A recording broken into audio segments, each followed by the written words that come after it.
Chapter 7.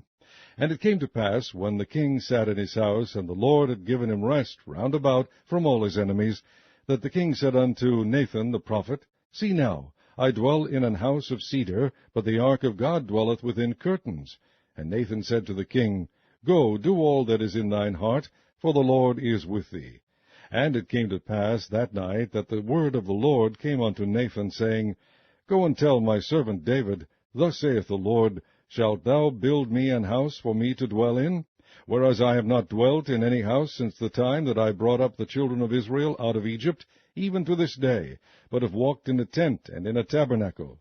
In all the places wherein I have walked with all the children of Israel, spake I a word with any of the tribes of Israel, whom I commanded to feed my people Israel, saying, Why build ye not me an house of cedar? Now therefore so shalt thou say unto my servant David, Thus saith the Lord of hosts, I took thee from the sheepcote, from following the sheep, to be ruler over my people, over Israel. And I was with thee whithersoever thou wentest, and have cut off all thine enemies out of thy sight, and have made thee a great name, like unto the name of the great men that are in the earth.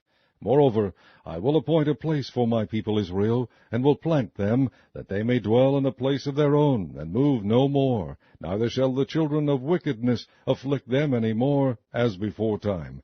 And as since the time that I commanded judges to be over my people Israel, and have caused thee to rest from all thine enemies, also the Lord telleth thee that he will make thee an house.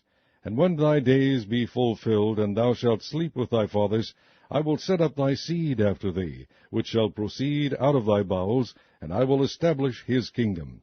He shall build an house for my name, and I will establish the throne of his kingdom forever. I will be his father, and he shall be my son. If he commit iniquity, I will chasten him with the rod of men, and with the stripes of the children of men. But my mercy shall not depart away from him, as I took it from Saul, whom I put away before thee. And thine house and thy kingdom shall be established forever before thee. Thy throne shall be established forever. According to all these words, and according to all this vision, so did Nathan speak unto David. Then went King David in, and sat before the Lord, and he said, Who am I, O Lord God, and what is my house, that thou hast brought me hitherto? And this was yet a small thing in thy sight, O Lord God, but thou hast spoken also of thy servant's house for a great while to come. And is this the manner of man, O Lord God? And what can David say more unto thee? For thou, Lord, knowest thy servant. For thy word's sake, and according to thine own ear, hast thou done all these great things, to make thy servant know them. Wherefore thou art great, O Lord God, for there is none like thee, neither is there any God beside thee, according to all that we have heard with our ears.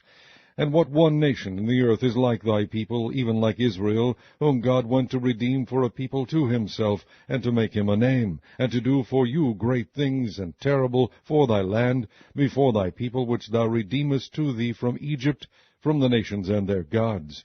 For thou hast confirmed to thyself thy people Israel to be a people unto thee forever, and thou, Lord, art become their God.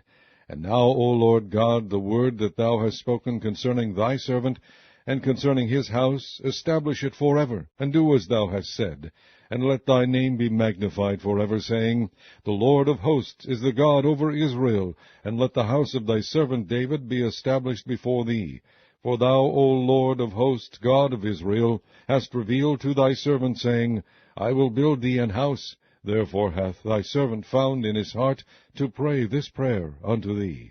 And now, O Lord God, thou art that God, and thy words be true, and thou hast promised this goodness unto thy servant.